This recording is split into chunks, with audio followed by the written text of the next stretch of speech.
Hola, mi nombre es Robert Mackenzie. La semana pasada, Milton Friedman, el distinguido economista, nos llevó a Hong Kong para mostrarnos las ventajas del mercado libre en el que él tiene gran fe. Esta semana Friedman nos llevará a diferentes partes del mundo como India, Japón y Europa, y así ver qué es lo que ocurre cuando el gobierno controla la economía y las actividades de su gente. Después de ver la película, regresaremos a la Biblioteca Hunter de la Universidad de Chicago y así continuar las discusiones acerca de las ideas de Milton Friedman.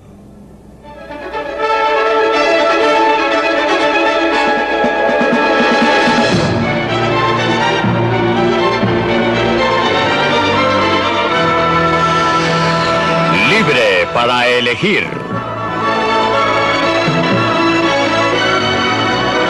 Desde el punto de vista de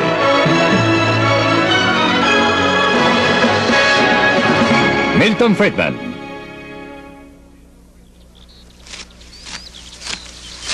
La tiranía del control.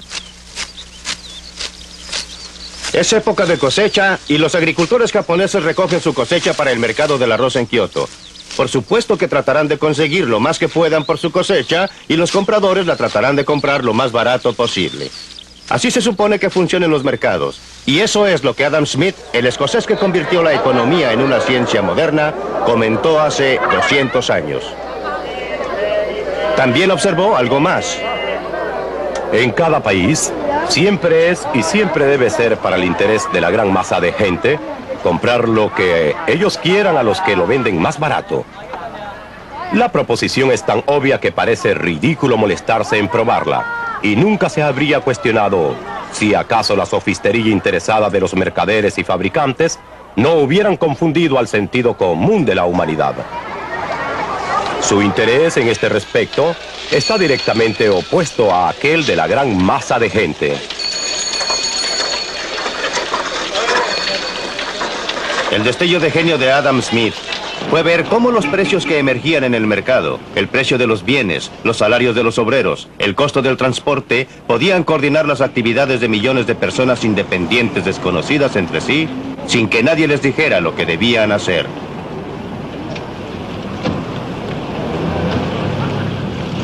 Su idea clave fue que el propio interés podía producir una sociedad ordenada que beneficiaba a todos. Era como si existiera una mano invisible. La mano invisible es una frase que fue introducida por Adam Smith en su gran libro La riqueza de las naciones, en el que él habló del modo en que individuos que solo pretendían desarrollar sus propios intereses fueron guiados por una mano invisible a promover el bienestar público, lo que no era su intención. Él hablaba del mercado económico, del mercado en que la gente compra y vende. Y estaba indicando que a fin de que un carnicero o un panadero o un fabricante de velas pueda obtener una renta, tiene que producir algo que alguien quiera comprar y por consiguiente, en el proceso de promover sus propios intereses y preocuparse de sus propias utilidades, terminó sirviendo los intereses de sus clientes. Cuando Adam Smith publicó La riqueza de las naciones, la Gran Bretaña era todavía en general un lugar rural y plácido, pero la revolución industrial ya estaba comenzando y el estándar de vida estaba comenzando a mejorar.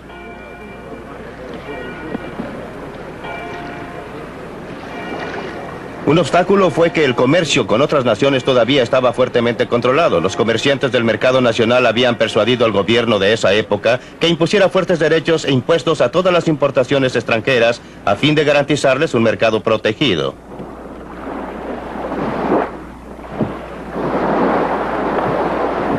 Uno de los resultados fue convertir a Gran Bretaña en una nación de violadores de la ley. El contrabando era un pasatiempo nacional. Brandy, vinos, tabaco y cualquier cosa que tuviera un alto derecho de aduana. Durante años los hombres de impuestos internos lucharon en una batalla que perdían a lo largo de las costas y ensenadas de las Islas Británicas. En 1846, después de años de discusiones y éxito parcial, los seguidores de Adam Smith finalmente persuadieron al Parlamento británico que eliminara todos los derechos sobre los bienes importados del exterior. Gran Bretaña inició un comercio totalmente libre, dando un impulso adicional al creciente estándar de vida. Lo que ocurrió en Gran Bretaña como una consecuencia de liberar la tremenda fuerza del interés propio, tuvo el efecto inesperado de beneficiar a millones de personas a través de todo el mundo. Y en 1851, la evidencia fue exhibida con orgullo en la gran exposición del Palacio de Cristal.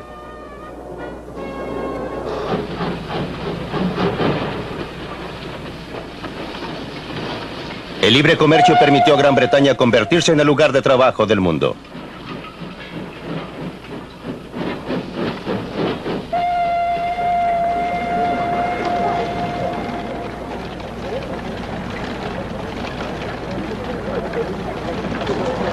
¿Pero fue todo un accidente? No lo creo. Considere lo que ocurrió en 1868 al otro lado del mundo, en el Japón.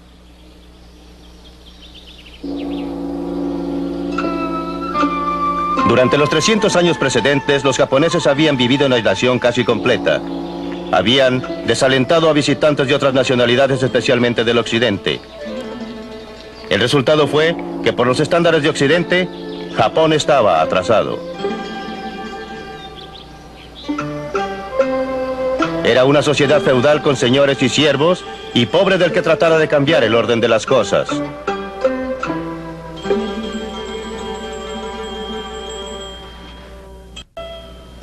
Las mujeres eran ciudadanos de tercera clase. En 1868, una nueva generación de gobernantes decidió que había llegado el momento para que Japón se pusiera en contacto con el mundo exterior. Y con la llegada de los primeros comerciantes extranjeros de Occidente, las cosas comenzaron a cambiar. Los japoneses siguieron las pautas comerciales de los ingleses porque Gran Bretaña era la principal nación del mundo. En esta forma, el comercio libre llegó a Japón. El Japón se convirtió en un imán para las ideas y logros de otras personas. Una de las primeras industrias tradicionales que sintieron el efecto fue la del tejido. De Europa, los japoneses importaron el método Jacquard, una forma de programar un telar para controlar la exactitud del tejido y para estandarizar la producción. Los obreros se adaptaron bien a la nueva atmósfera, lo mismo que sus empleados.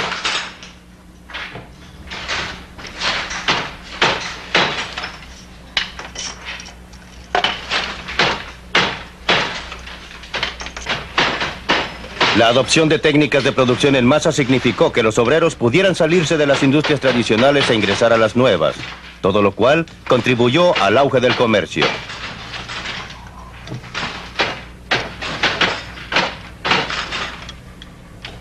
Ninguno de nosotros puede evitar verse afectado por la atmósfera intelectual que respiramos. A mediados del siglo XIX, cuando el Japón terminó con su aislamiento autoimpuesto y entró a la Edad Moderna, nunca se le ocurrió a sus líderes seguir otro curso que aquel de la libre empresa y mercados libres. Esa era la atmósfera intelectual del momento, creada por el éxito de Gran Bretaña al aplicar los principios de Adam Smith. En 1948, cuando la India logró su independencia, sus líderes habían sido todos educados en Gran Bretaña. Se habían sentado a los pies de Harold Lasky y sus asociados en Oxford y Cambridge. Nunca se les ocurrió seguir cualquier otro curso que la planificación central y el control gubernamental. Era la atmósfera intelectual de la época.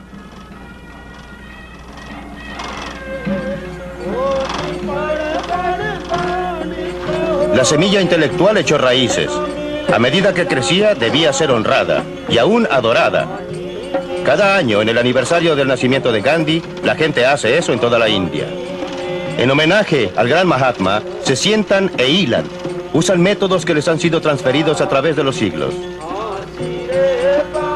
Pero es más que un símbolo de honrar al pasado. Tipifica la política que están siguiendo en realidad. En 1948, el nuevo gobierno decidió que la tradicional industria de tejidos de la India y sus trabajadores debían ser protegidos de la industrialización del siglo XX. ¿Cuáles fueron las consecuencias de esa política?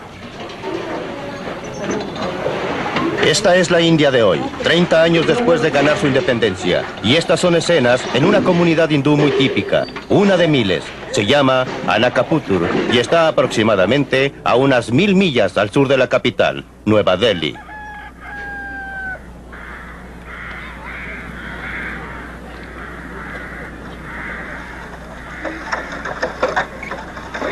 Esta no es la clase de vida que el gobierno tenía la intención de perpetuar. Al subsidiar el algodón, hilado por los aldeanos, y el género que tejen, hacen que sea difícil que se desarrolle la industria moderna.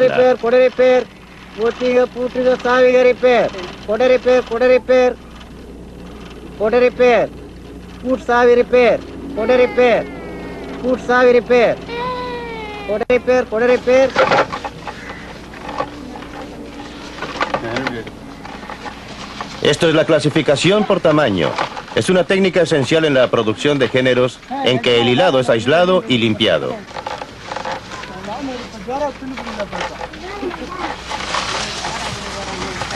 Una máquina moderna podría hacer lo mismo en 1/100º del tiempo. El resultado de la planificación gubernamental para modernizar la industria es que el número de telares manuales aproximadamente se duplicó en los primeros 30 años de la independencia de la India. Actualmente, en miles de aldeas a través de la India, el sonido de las manos puede escucharse desde temprano en la mañana hasta tarde en la noche.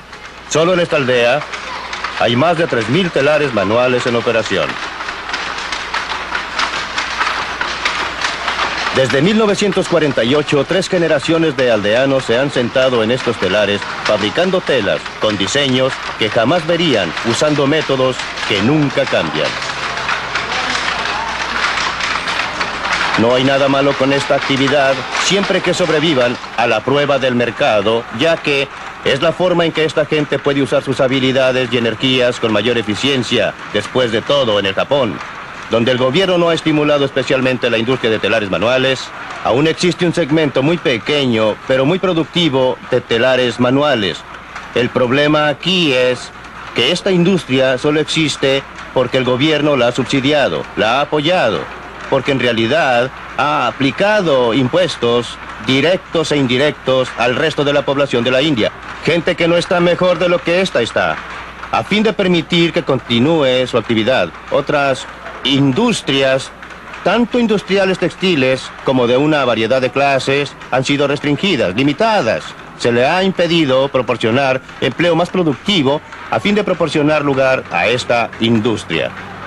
El efecto ha sido inhibir el desarrollo, impedir el crecimiento e impedir la actividad dinámica que en otra forma podría desarrollarse con las energías y habilidades del pueblo de la India.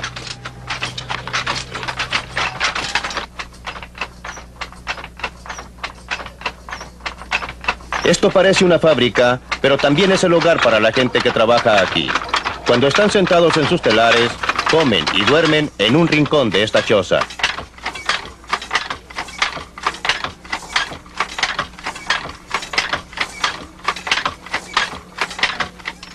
A través del mundo, los gobiernos siempre declaran que están mirando hacia el futuro.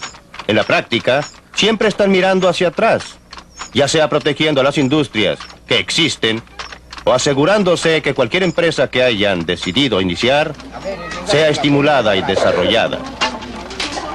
Esto ocurre a costa de la clase de desarrollo sano de industrias nuevas, dinámicas y capaces de adaptarse que indudablemente surgirían si se dejara operar libremente al mercado, si se permitiera separar las empresas no exitosas de las exitosas, desalentando a las no exitosas y estimulando a las exitosas.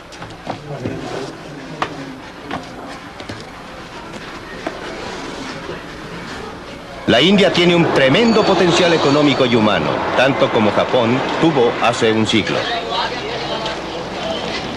La tragedia humana es que en la India ese potencial ha sido sofocado por la camisa de fuerza impuesta por un gobierno paternalista que todo lo sabe. La planificación central, en la práctica, ha condenado a las masas de la India a la pobreza y a la miseria.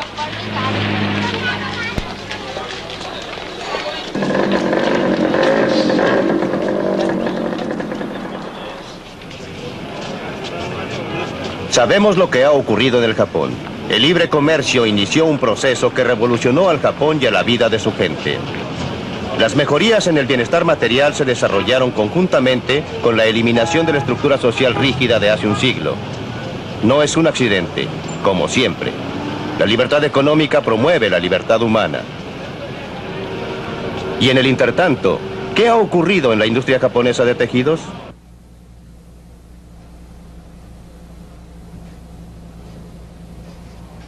Así es como los textiles se originan en un galpón japonés de hilados hoy día. Un diseño del género es colocado en un tambor. A medida que gira, es escudriñado por un ojo eléctrico. Cada color, cada variación en el diseño y textura es transmitido fielmente a un computador.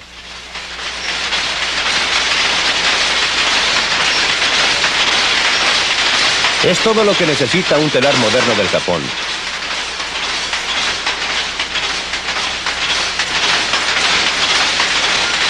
Este telar está equipado con artículos electrónicos que lo convierten en uno de los más sofisticados de su clase en el mundo. El género que produce es la mejor seda de su clase.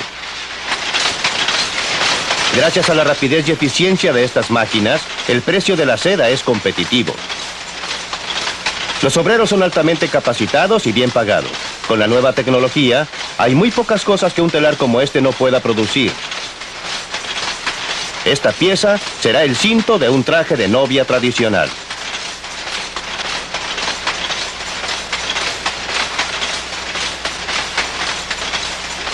Estos son productos fabricados a máquina, pero por cualquier estándar son muy hermosos.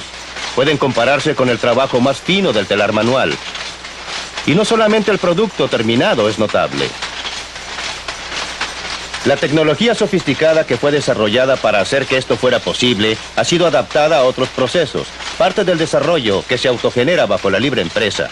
Y todo se deriva de una antigua industria tradicional, el hilado, que importó un nuevo método para controlar sus telares cuando el Japón adoptó el libre comercio hace más de un siglo. Pero aunque parezca increíble, muchos siguen manteniendo actualmente que no se puede dejar que los mercados operen libremente, que deben ser controlados por el gobierno. Este muelle está en Escocia. Un gobierno inglés, un gobierno socialista decidió que su papel era proteger aquí a los obreros contra la competencia. Y así en los astilleros Govan están construyendo estos buques para el gobierno polaco. A fin de obtener la orden de compra por el buque, el gobierno inglés está usando el dinero de muchos contribuyentes británicos para subsidiar el trabajo. En otras palabras, los ingleses están fabricando estos buques a fin de venderlos con pérdida a los polacos.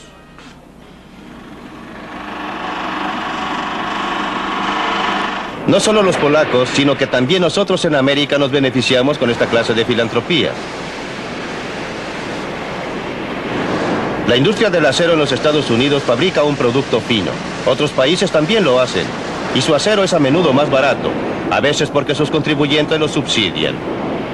Así pues, ¿por qué no podría el consumidor norteamericano comprar acero donde lo pueda obtener más barato, en casa o en el extranjero? La industria norteamericana del acero ha trabajado mucho tratando de persuadirnos que no nos conviene comprar en el mercado barato. Urgieron al gobierno a restringir lo que ellos llaman competencia desleal, aunque por supuesto que reconocen que esto involucra algunos peligros. El dilema de pedir ayuda a nuestro gobierno en este problema de competencia desleal nos preocupa a muchos porque la espada en realidad corta en ambos sentidos. Pero creemos que lo que hemos tratado de hacer es muy diferente a la clase de participación gubernamental directa que ocurre en muchas de las naciones extranjeras a través del mundo, donde los gobiernos proporcionan asistencia financiera directa, ya sea en forma de propiedad o préstamos o subsidios en alguna u otra forma. Lo que hemos tratado de hacer es simplemente obtener que nuestro gobierno haga valer las leyes de los Estados Unidos contra la competencia desleal que siempre ha estado presente en los libros de los Estados Unidos.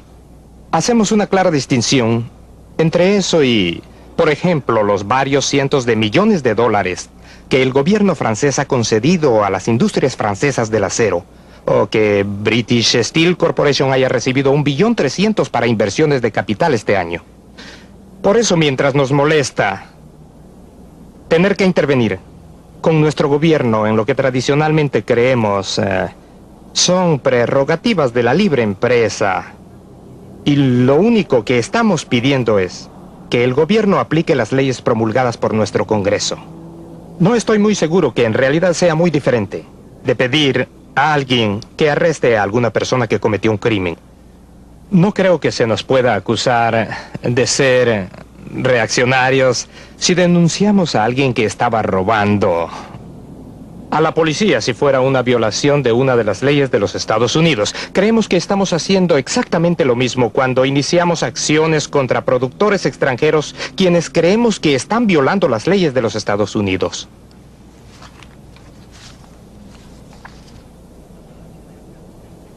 La falacia de este argumento es que no enfoca la cuestión real. ¿Por qué no deben existir leyes que en efecto impidan que usted o yo compremos en el mercado más barato? Cuando alguien se queja de la competencia desleal, los consumidores deben tener cuidado. En realidad es pedir un privilegio especial, siempre a costa del consumidor. Lo que necesitamos en este país es la competencia libre. Como consumidores que compren en un mercado internacional, mientras más injusta sea la competencia, mejor. Eso significa mejores precios y mejor calidad para nosotros. Si gobiernos extranjeros quieren usar el dinero de sus contribuyentes para vender bienes a bajo costo a la gente, ¿por qué debemos reclamar? Sus propios contribuyentes reclamarán muy pronto, y no durará mucho tiempo. La historia proporciona muchas pruebas de lo que sucede cuando industrias protegidas por el gobierno compiten con industrias que tienen que operar en un mercado abierto y libre. Casi siempre, las industrias protegidas por el gobierno pierden el primer lugar. Pregunte a Sir Freddie Laker, el inglés que inició el tráfico aéreo barato a través del Atlántico. ¿Quiénes eran sus principales competidores? Eran todas las líneas aéreas protegidas por el gobierno, financiadas por el gobierno y reguladas por el gobierno también. Le fue muy bien y ganó muchísimo dinero. Y usted y yo hemos obtenido viajes más baratos a través del Atlántico. Nada podría promover la salud a largo plazo de la industria del acero. Nada la convertiría en una industria más eficiente, lucrativa y productiva que si el gobierno de los Estados Unidos sacara sus manos de ahí, sin proporcionarle privilegios especiales ni imponiéndole restricciones especiales. Y lo que es cierto para la industria del acero, lo es para cada otra industria del país.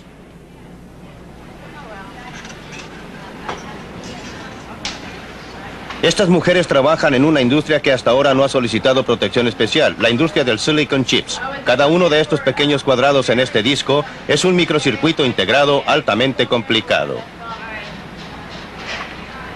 Un técnico norteamericano los examina para descubrir defectos. Es un trabajo altamente especializado y ella ha tenido mucha capacitación.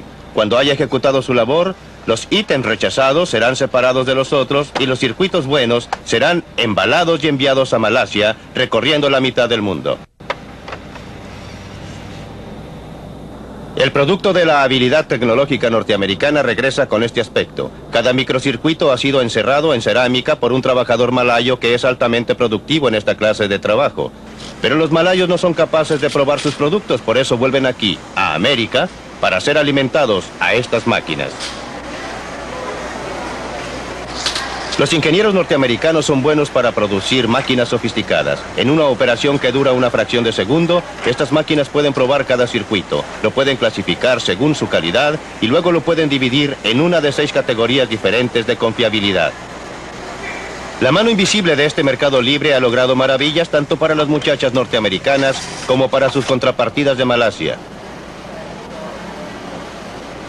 Y todavía no hemos llegado al final porque los silicon chips norteamericanos son exportados a muchos países donde obreros extranjeros los arman. El producto final es luego devuelto a muchas tiendas, de modo que usted y yo, los consumidores, podemos beneficiarnos con calculadoras de $10, como también con muchos otros dispositivos electrónicos que hasta hace poco simplemente no existían.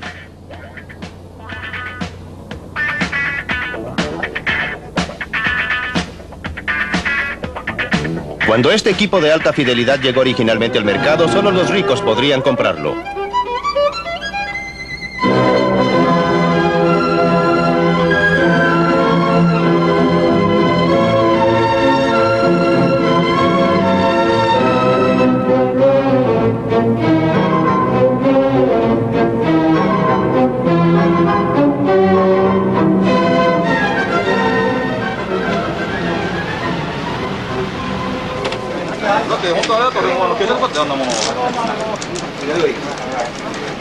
Pero aun cuando el mercado internacional del trabajo parece operar a beneficio de todos, la gente siempre alega contra él. El argumento usual contra el comercio libre total es que la mano de obra barata en el exterior quitará empleos a los trabajadores en casa. ¿Pero qué es barato? El obrero japonés es pagado en yens. El obrero norteamericano es pagado en dólares. ¿Cómo comparar el yen con el dólar? Necesitamos alguna forma de transformar a uno en el otro. Aquí es donde entra el tipo de cambio. El precio del yen en términos del dólar.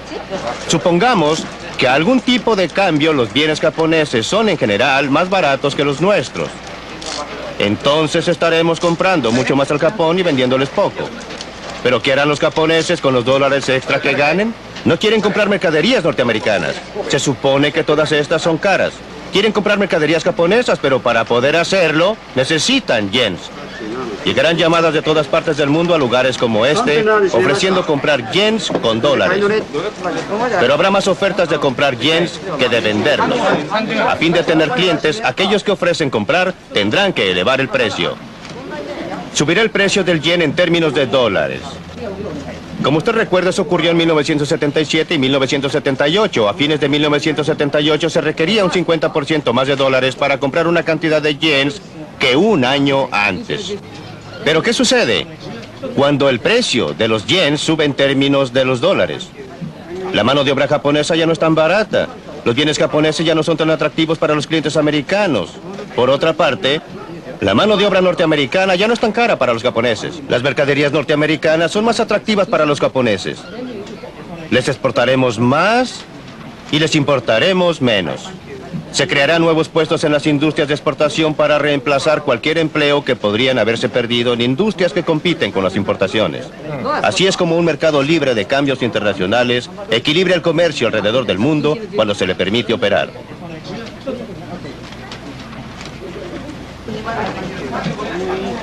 El problema es que cada vez con mayor frecuencia no se permite operar a un mercado libre. Por motivos que parecen ser razonables, si usted no los examina cuidadosamente, los gobiernos insisten en interferir, pero cuando lo hacen, no es posible ocultar los efectos dañinos por mucho tiempo. El motivo principal por qué el yen japonés subió tanto en su precio en esos años del 77 y 78 fue porque el gobierno japonés había estado tratando de impedir que el precio del yen subiera. En el proceso, se permitió que los que podían haber sido disturbios menores se acumularan hasta formar una importante brecha en el comercio. Como resultado, cuando finalmente se permitió operar a las fuerzas del mercado, lo que debe ocurrir más tarde o más temprano, se necesitó un cambio importante en el tipo de cambio del yen para que todo volviera a la normalidad. ¿Por qué no aprenden los gobiernos? Porque los gobiernos nunca aprenden, solo aprende la gente. Y la gente que aprende hoy día puede no ser la gente que estará a cargo de la política económica mañana. Cuando usted contemple esto, usted puede convenir conmigo que lo que necesitamos son restricciones constitucionales sobre el poder del gobierno para interferir en los mercados libres, en cambios internacionales, en comercio internacional, en muchos otros aspectos de nuestras vidas. Libre para elegir.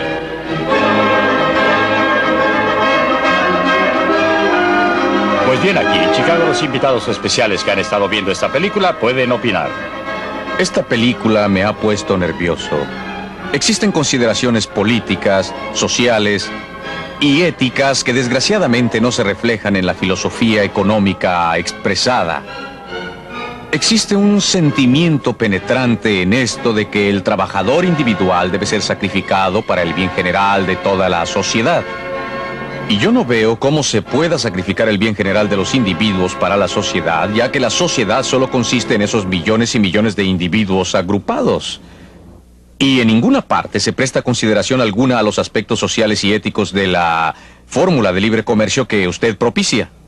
Obtengamos otros puntos de vista del grupo. ¿Cuál es su reacción, Dan Ransfield, como hombre de negocios, a la idea expresada por Milton Friedman de que Norteamérica debe comprar en los mercados más baratos los bienes más baratos sin protegerse contra estos? Juré que jamás trataría de defender a Milton Friedman y no lo haré. Pero déjeme comentar primero las observaciones de Dick. Me preocupa oír que se invoquen argumentos sociales y morales en un tema como este. Porque me parece que la medida es lo que en realidad afecta al ser humano. Cada individuo debe preocuparse por la humanidad. Para un solo individuo que esté desempleado representa un 100% de desempleo. Y eso lo reconocemos, yo lo reconozco. Pero el mundo real es, si usted, como lo hizo la película, fuera a la India, y usted quiere ver las cosas que uno puede describir como inhumanas, como pobreza y problemas de seres humanos, ve que existen. Y la prueba debería ser, ¿qué resulta? ¿Qué proporcionará una circunstancia que será más que dinámica y más productiva en el mundo? Es verdad que a largo plazo estaríamos mejor con el comercio libre, estoy de acuerdo con Milton. Pero es el corto plazo el que importa, y es aquí donde existen problemas serios de ajuste. No hay duda de que los países en desarrollo necesitan acceso a mercados tales como los mercados norteamericanos. Y Norteamérica los necesita para exportar a fin de poder exportar más a los países en desarrollo. Las exportaciones norteamericanas a esos países aumentaron un 20% del total de exportaciones, un 30% durante los últimos 10 años. Pero el ajuste es importante porque lo que está ocurriendo actualmente es que no un grupo cualquiera de obreros está siendo afectado por este comercio. Son los obreros norteamericanos con mayores desventajas y menos privilegios los que están siendo afectados. Y generalmente son mujeres, miembros de las minorías, que trabajan en vestuario y en la electrónica. Y creo que el ajuste consiste en acción tanto del país en desarrollo como del país desarrollado. Por ahora, consideremos el aspecto norteamericano. Por la parte norteamericana, los sindicatos y la industria deben dejar de discutir respecto a asuntos morales y deben organizarse. No puedo estar más de acuerdo con Helen. Creo que aquí está involucrado un problema muy válido de distribución de renta. Por cierto que la sociedad está mejor y los consumidores están mejor como resultado de importaciones más baratas y los apoyo, y aquí estoy totalmente de acuerdo con Milton. Pero si la incidencia del ajuste afecta a grupos desposeídos, entonces usted querría hacer algo al respecto, si esto realmente se convierte en un asunto ético. Pero la otra cosa que creo que Milton propone, con la cual estoy absolutamente en desacuerdo, es, suponga que los gobiernos extranjeros en realidad subsidien y promuevan activamente las exportaciones. Para usted, ¿se echaría usted para atrás simplemente y solo diría, vamos a estar mejor como resultado de esto? Yo no creo que esto considere el hecho de que todo el sistema internacional pueda quebrarse como resultado de lo que la gente considera como competencia desleal que emerge en economías pluralistas. Y creo que esto es lo que en realidad ustedes están comenzando a ver. Así pues, necesitamos algunas sanciones. Quiero decir, puedo recibir propiedad robada y estoy mejor. Por supuesto que estoy mejor. Pero si como resultado de esto estimulo el robo, creo que pocas personas estarían de acuerdo de que esto es algo de lo que uno en realidad querría preocuparse. Antes de dar la palabra a Friedman, ¿una reacción a los comentarios? Sí, en realidad para Don y para Helen. Don, usted eligió dejar de lado, o usted parece haber elegido dejar de lado las consideraciones sociales y éticas. Y en absoluto, lo que dije fue, hay que colocar el asunto en una balanza, que existen consideraciones sociales y éticas con y sin un mercado libre. Y la tendencia es que la gente solo invoque la moralidad por su parte y no reconozca que hay problemas de seres humanos en este mundo que van a suceder en cada caso. Y la medida o la prueba deben ser qué ocurre en realidad allá afuera y entonces estudiar esa cuestión. Creo que debe usted también considerar el aspecto social de esta situación. El comentario de Helen, lo del desplazamiento. Ahora tengo una pregunta para Milton en este momento. ¿Cuánto tiempo asigna usted como horario para el desplazamiento de esta gente, de estos obreros? ¿5 años? ¿10 años? ¿Una generación? ¿Cuánto tiempo demorará antes de que la sociedad en general se equilibre y el individuo, el ser humano, ya no sufra más? Déjeme considerar su última pregunta primero y luego pasar a su pregunta básica. Siempre he estado a favor de reducir gradualmente los aranceles a través de un periodo de 5 años. Una reducción de un 20% anual durante 5 años para darle tiempo a la gente a ajustarse. Ahora, con respecto a su asunto fundamental. Creí que había oído todas las objeciones imaginables a mis puntos de vista. Pero usted es el primero que me ha acusado de colocar los intereses conjuntos de la sociedad sobre los intereses de los individuos. Si existe un elemento en mi filosofía social, en mi filosofía ética que sea predominante, es que la unidad definitiva es el ser humano, el individuo, y que la sociedad es un medio por el cual logramos nuestros objetivos conjuntamente.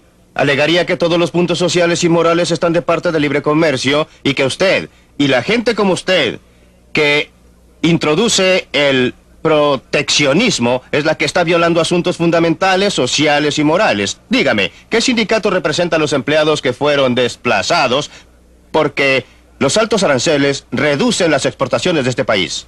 Porque los aranceles altos hacen que el acero, por ejemplo, u otras mercaderías sean más caras y como resultado, aquellas industrias que usan acero tendrán que cobrar precios más altos. Tendrán menos empleados. Las industrias de exportación se desarrollarían para equilibrar las importaciones. ¿Qué sindicato le representa? ¿Qué punto moral de vista tiene usted respecto a sus intereses? Bueno, señor, pero es que usted no ha contestado mi pregunta básica. ¿Durante qué periodo de tiempo? ¿En qué marcos? ¿5 años? ¿10 años? ¿Una generación? Dije 5 no ha contestado años. mi pregunta.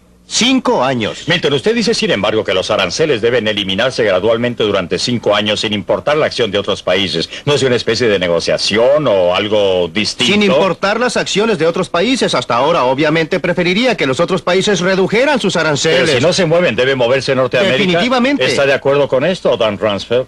No estoy en contra del comercio recíproco. Su opinión. Usted está a favor No, no de estoy obtener en un contra. comercio recíproco, pero ¿está usted dispuesto a llegar allí unilateralmente? Sí. Sí. Me parece que probablemente vale la pena moverse en esa dirección. No sé dónde me detendría. Yo no... Es un programa quinquenal, ¿lo acepta? Me parece que se obtiene acción hasta el punto que usted está haciendo algo que tiene sentido para los seres humanos. Presumiblemente eso podría ser persuasivo para otros. Presumiblemente existiría una secuencia lógica en que otros países comenzarían a notar que esto tiene un cierto grado de validez mundial. ¿Ocurrirá esto, Helen? Siempre que usted haga algo por los obreros desplazados en el país en que fueron desplazados, porque si usted no hace nada por ellos, si no adopta alguna acción, que generalmente tiene que ser una acción gubernamental, habrá una reacción tan grande que estaremos de vuelta en los años 30 con la clase de cosas que ocurrieron debido al alto desempleo. Milton, aquí tiene un desafío directo. ¿Qué haría respecto a los trabajadores desplazados? ¿Dejaría que los desempleados fueran absorbidos por otros? Creo que usted tiene que separar y debe separar nítidamente lo que hacemos respecto a gente afligida. ¿Y cómo manejamos el sistema industrial? No creo que deba existir un programa especial para obreros desplazados. Lo que debe existir, y todas las sociedades lo tienen, es algún mecanismo voluntario gubernamental que ayude a la gente afligida. Tenemos otro programa de esta serie que trata exactamente de ese asunto en que me pronuncio, como usted sabe, a favor de un impuesto a la renta negativa como forma de hacerlo, pero creo que es un gran error tratar de relacionarlo directamente con los aranceles. Y el motivo es que mucha gente que está desplazada no tiene problemas. Muchos de ellos tienen buenas alternativas y algunos se benefician de ellas. Por supuesto que habrá algunos que estén afligidos, pero siempre hay gente en situación difícil por toda clase de motivos. En una sociedad dinámica, las demandas están creciendo allá, están creciendo acá. No existe mayor motivo, en mi opinión, para tener un programa especial para aquellos que son desplazados debido a cambios en la oferta y la demanda en el plano internacional que debido a los cambios en el plano nacional. Una reacción rápida. Disculpe, muy pero hay rápida. una cosa que no entiendo. ¿Por qué quiere usted volver a una situación que este país tenía en 1900? ¿Por qué quiere volver a la situación en que unos pocos controlan el destino económico de cada trabajador, hombre y mujer? Es exactamente lo contrario, señor Dixon. El mejor modo de limitar el control por parte de unos pocos es el comercio libre a nivel mundial. No existe medida alguna que haría más para evitar el desarrollo del monopolio privado, que un comercio libre completo sería mucho más efectivo que todos los juicios No, estoy antimonopolios en que se siguen desacuerdo en el mundo. total. Usted terminaría con una situación como en la película Rollerball, en que las corporaciones proyectaban sus esferas de influencia económica a través del mundo y controlaban todo. O sea Usted que todo vio- sería controlado por corporaciones. Usted vio... La vi toda, señor. Perdóneme, usted vio la película de Hong Kong, ¿no es así? Sí, sí, la vi. ¿Dónde están esas corporaciones ahí? Podríamos meternos a ese callejón y tener dificultades para salir. Movámonos a otro gran tema de la película. Es decir, que hablando en términos generales, los países del tercer mundo han cometido un error muy serio al convertirse en economías planificadas de comienzo a fin. Y para usar una frase en el caso de la India, la planificación central ha condenado a las masas de la India a la pobreza y a la miseria. Pues bien, ¿cuál es su reacción? Estoy parcialmente de acuerdo con Milton, pero no estoy de acuerdo con él en muchas cosas. Creo que es cierto que la mano invisible debería verse más en los países pobres que lo que sucede, y me gustaría que el puño de hierro desapareciera. Desgraciadamente, sucede lo contrario. Por otra parte, creo que no puede alegarse que el laissez-faire sea la respuesta, ni que sea una condición suficiente y necesaria para el desarrollo. Déjenme referirme a los ejemplos de Milton.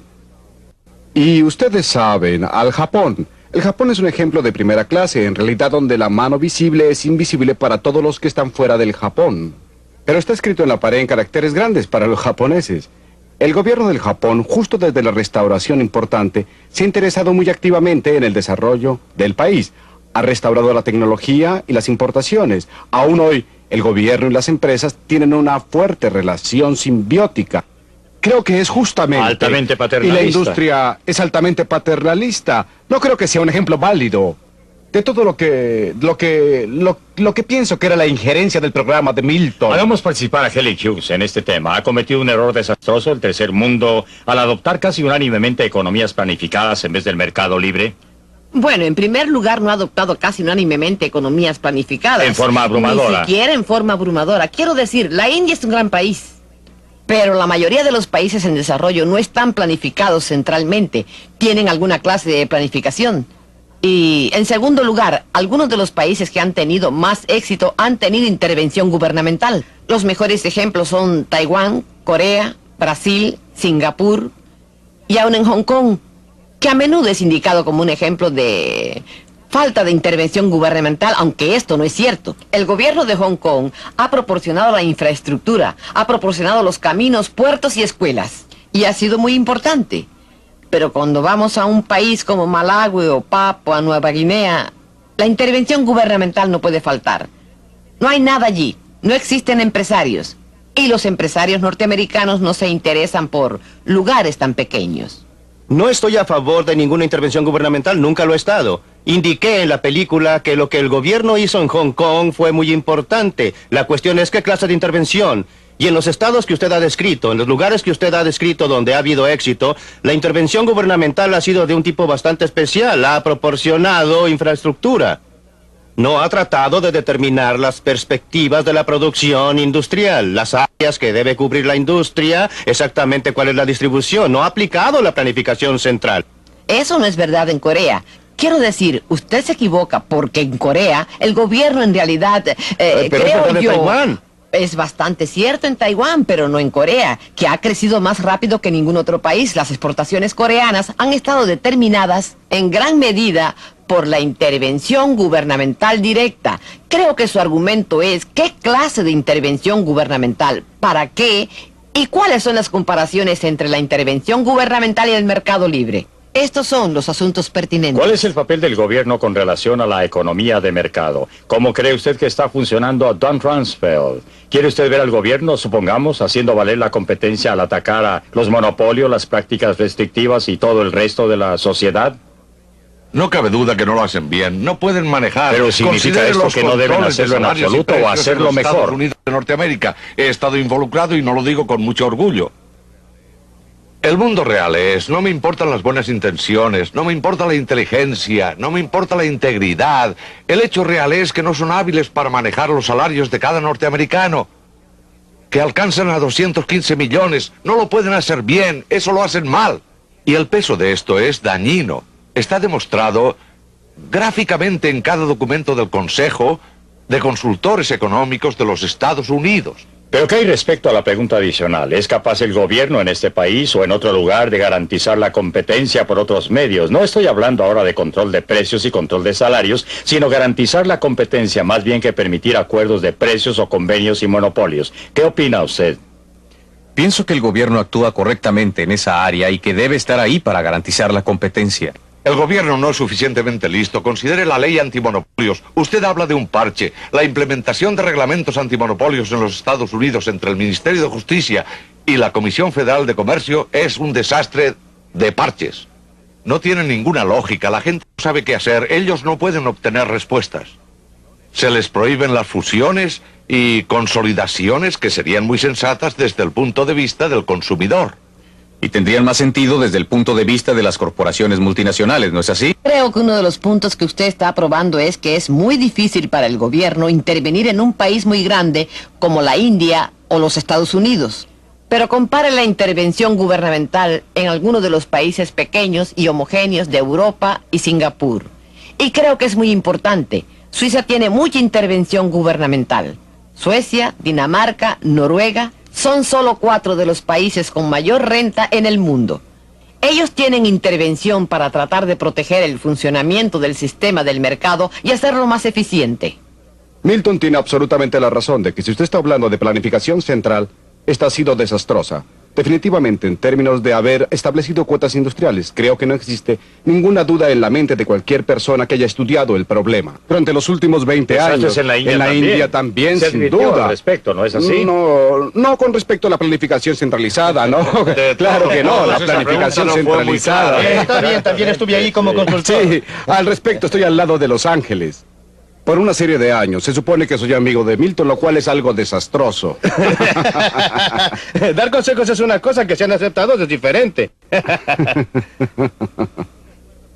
Estoy muy de acuerdo con lo que dijo Helen Hughes, que mientras más homogéneo sea el país, menos daño hará el gobierno al intervenir. No creo que haga un bien positivo, simplemente creo que hace menos daño. Pero con relación a los antimonopolios... Sí. Estoy a favor de las leyes que hacen que los acuerdos y restricciones del comercio sean ilegales. ¿Sí? La mayoría del resto del aparato antimonopolio ha promovido los monopolios en vez de impedirlos.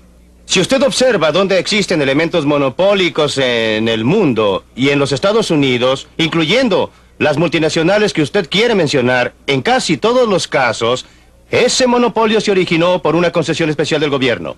Y por consiguiente, el problema no es cómo promueve la competencia el gobierno, sino cómo se impide al gobierno establecer monopolios. Ese es el problema real si usted mira al mundo real y no al prólogo o la redacción de las medidas antimonopólicas y leyes similares.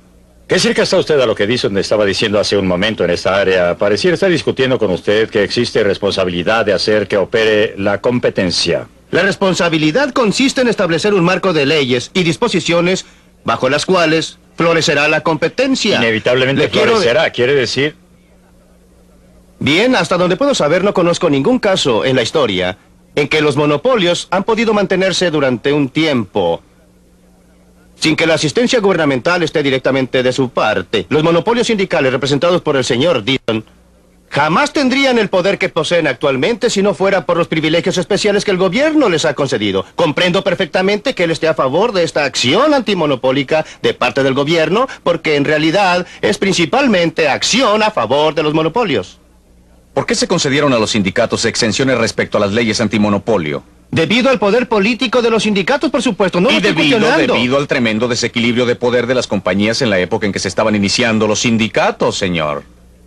Hay una idea final cerca del término de su libreto que me gustaría considerar porque me pareció sumamente provocativa. Usted habló de la necesidad de restricciones constitucionales a los gobiernos para impedir que interfirieran en los mercados libres de cambios internacionales y en el comercio exterior. Pues bien, ¿qué tenía usted en mente, Milton, cuando dijo restricciones constitucionales? Yo lo que tengo en mente es si puedo persuadir al público, me gustaría que éste adoptara una enmienda constitucional estrictamente paralela a la prohibición constitucional del texto de la Constitución contra el gobierno central. Lo siento, contra gobiernos estatales que imponen aranceles o derechos de aduana. Me gustaría tener una enmienda constitucional que expresara: el Congreso no impondrá ningún impuesto sobre las importaciones ni concederá ningún subsidio a las exportaciones, excepto aquellas que puedan ser necesarias. Creo que la redacción de la Constitución es que los estados están autorizados para hacerlo si es necesario para inspección.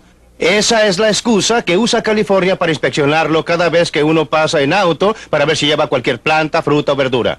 Milton, déjeme hacerle una pregunta. ¿Cuánto tiempo cree usted que sobrevivirían los Estados Unidos si promulgaran lo que usted quiere? Creo que los Estados Unidos prosperarían en una forma que es difícil de imaginar hoy día. Sería un ejemplo y guía para el resto del mundo. ¿Qué sentido tiene aquí cuando supuestamente somos los líderes del mundo?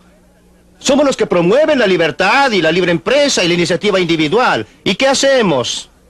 Forzamos al débil y pequeño Hong Kong a imponer límites, restricciones a sus exportaciones bajo aranceles, a fin de proteger nuestros obreros textiles. Vamos al Japón y le decimos: por Dios, tienen que limitar el número de televisores que producen.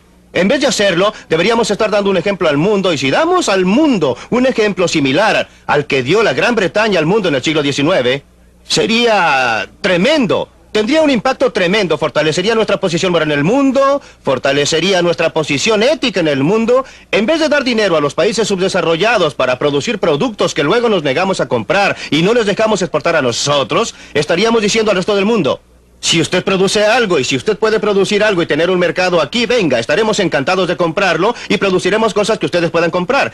Esa es la clase de esquema que me gustaría que los Estados Unidos establecieran. ¿Están de acuerdo sus socios con eso? Jamás. Es un... Jamás es una palabra larga, señor. Sí, tiene razón. Y usted debe saber y uno distinguir nunca debe entre- decir jamás. No, los funcionarios de su sindicato no lo aceptarían. No, No, estoy seguro mis socios respecto a no, sus mis socios. socios tampoco lo aceptarían.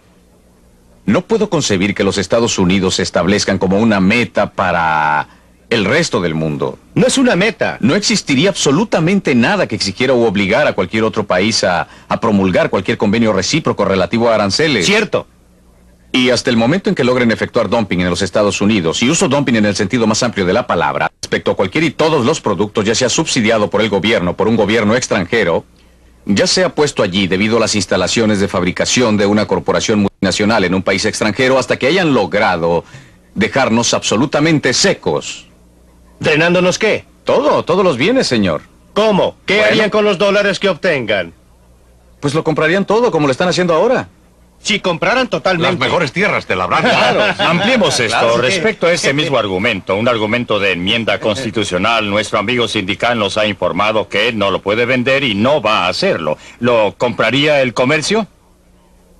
Oh, no. Ellos, hablando... Hablando de vender...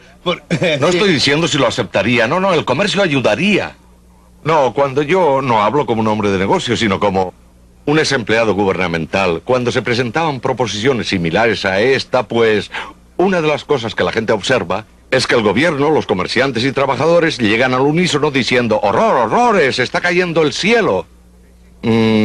Existen intereses comunes y la gente se acostumbra a lo que existe. Se ponen terriblemente conservadoras, saben operar el sistema en su forma actual, especialmente los grandes sindicatos y las grandes empresas. Y están muy satisfechas con esto.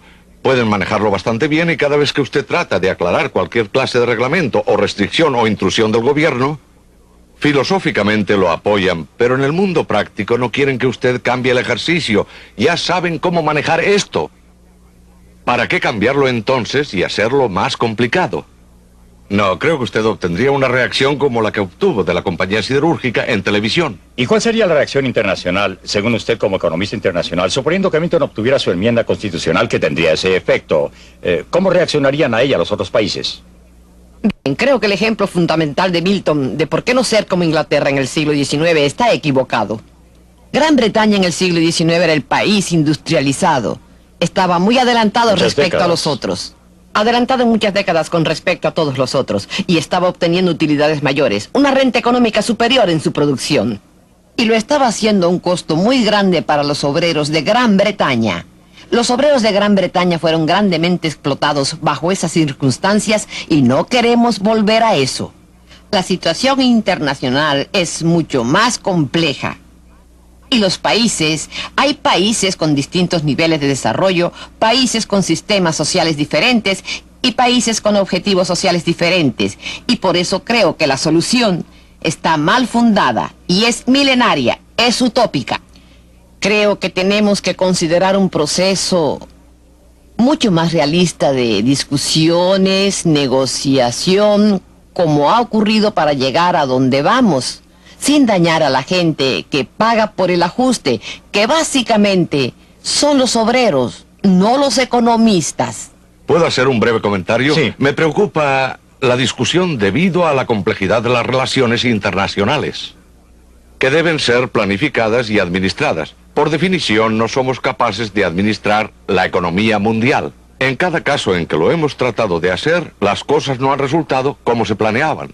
Ni por un momento me disculpo por ser milenario, porque creo que a menos que sepamos a dónde nos queremos dirigir, los tímidos pasos que demos en esa dirección irán en dirección equivocada. Para ir en dirección correcta, debemos tener un objetivo, pero quiero estar seguro de registrar una muy fuerte objeción a la declaración hecha por Helen Hughes respecto a Inglaterra del siglo XIX.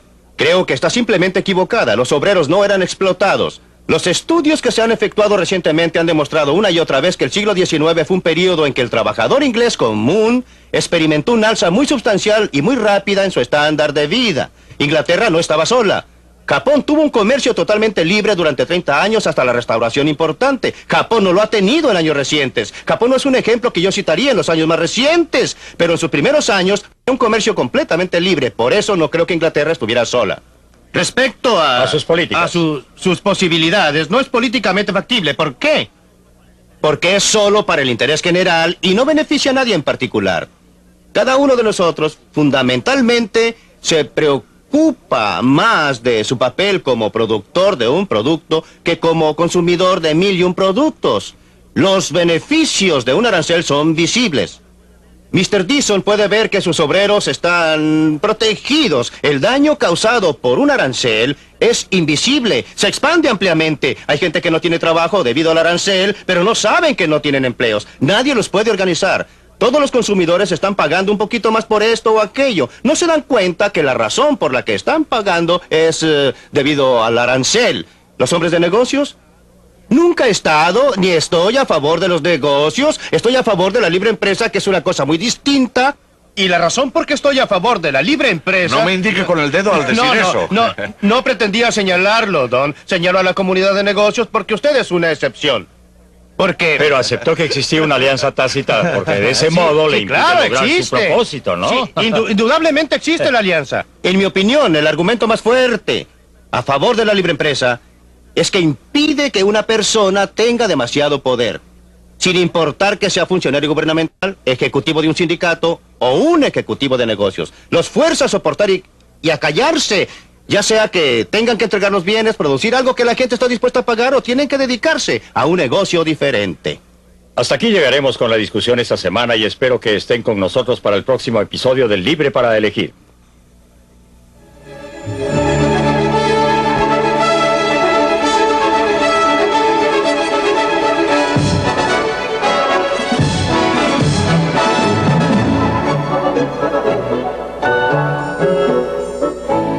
Hace 50 años la peor depresión económica cambió el curso de la historia. Tendría que haber pasado o pudo haber sido evitada. Por primera vez en televisión, Milton Friedman nos da sus opiniones acerca de estos desesperados días que dieron una nueva ruta al mundo. Eso será la próxima semana en Libre para Elegir. No se lo pierda. Libre para Elegir.